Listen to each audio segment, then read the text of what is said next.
Hi everyone, this is Julia Hepburn and today we're gonna do a proper street photography challenge with Ricoh GR4.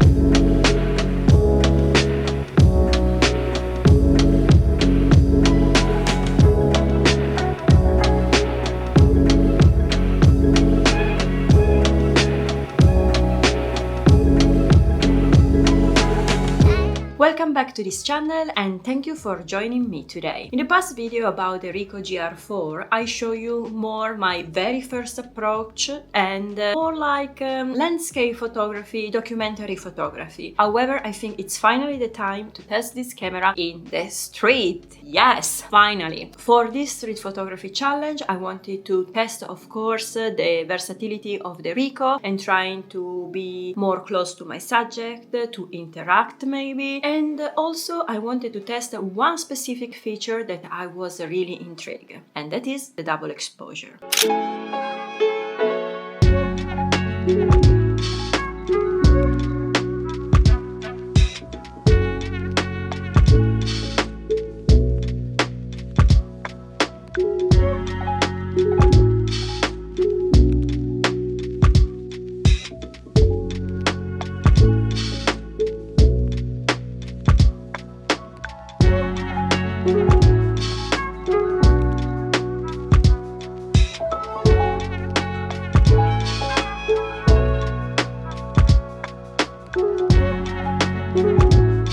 Double exposure is something that have always been intrigued me. I tried for the first time with film photography when I did the lomography photo walk, and I was quite intrigued and mesmerized by the results. I have the double exposure setting also on my Fuji, but I never actually try. I think I need to go in the mindset to just doing that, because like setting up on Fuji was a little bit complicated, but on Ricoh is absolutely easy. Extremely easy. So during this challenge it was a pleasure to skip from a single picture to a double exposure. I think to do a proper double exposure you should shoot a subject maybe a little bit darker and then the second subject a little bit light and vice versa, and texture works very well, etc. So I try to experiment this technique a few times. The results are alright. I think some of them are better than the other. I can of course double exposure not only 2 times but 3-4 times, etc, etc. So that was very intriguing to test,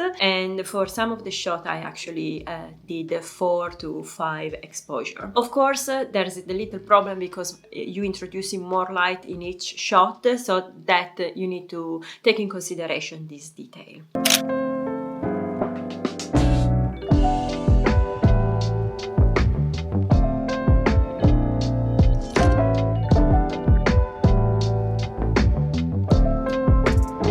Select the double exposure feature, you have to go on your little wheel, basically on the right side where is the symbol of the timer and the drive mode, and then if you click it, okay, you can see the single frame shooting, the continuous shooting, bracketing and multi-exposure. And multi-exposure, basically first you take a picture, then you can decide if you like that picture or not, you press OK. If you like it, you take the second picture and you can accept, or you can continue to add more other exposure. So it's pretty easy, and I saw some results of other people doing this and I was like very intrigued to try as well.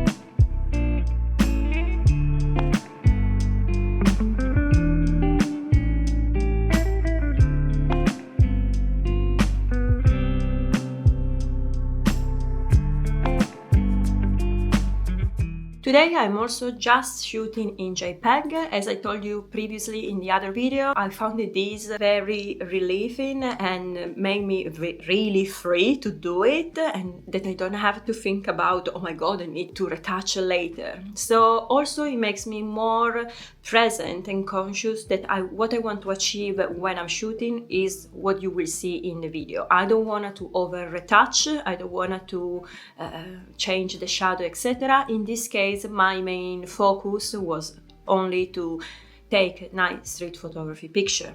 Like the only retouch that I did was basically increasing the contrast and saving a little bit the highlight, but I did not change any other aspect.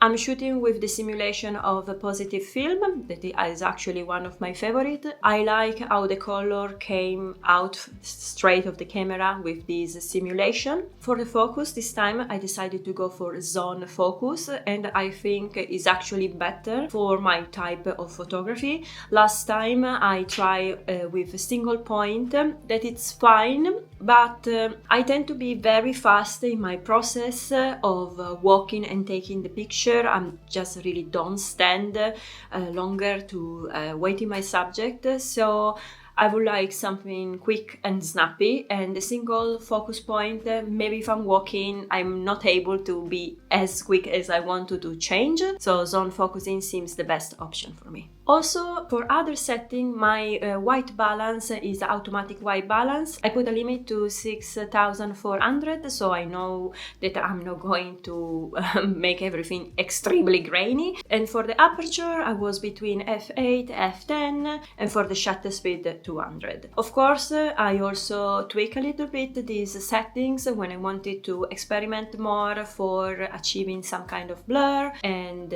catching more movement, etc. But this is like kind of my standard setting that I use a few times while I have in this camera, so far so good.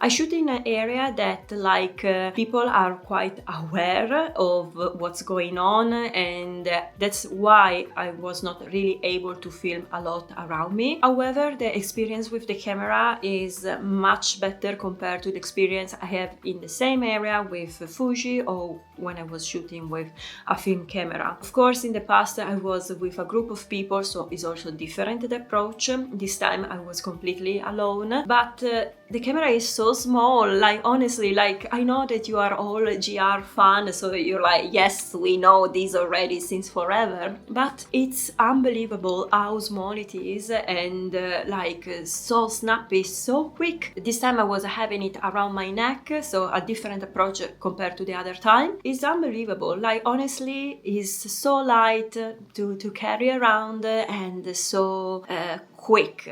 And sometimes, for example, with Fuji, I found it difficult to make like my mind and my hand going as fast as I want to. I guess because I'm shooting in fully manual, because I'm one of these crazy person. But I will explain you at some point why I'm doing this. While with the Ricoh is basically I turn it on if it's not on, and I just click it and the picture is fine. Like, oh my god, it's something so new for me, something that I'm like, what's going on? When I'm saying that it's a relief, it's honestly something that make me wanna go out and shoot all the time, because I'm not looking for the perfect shot. I'm not looking for like, wow, I'm the best photographer in town. I don't care.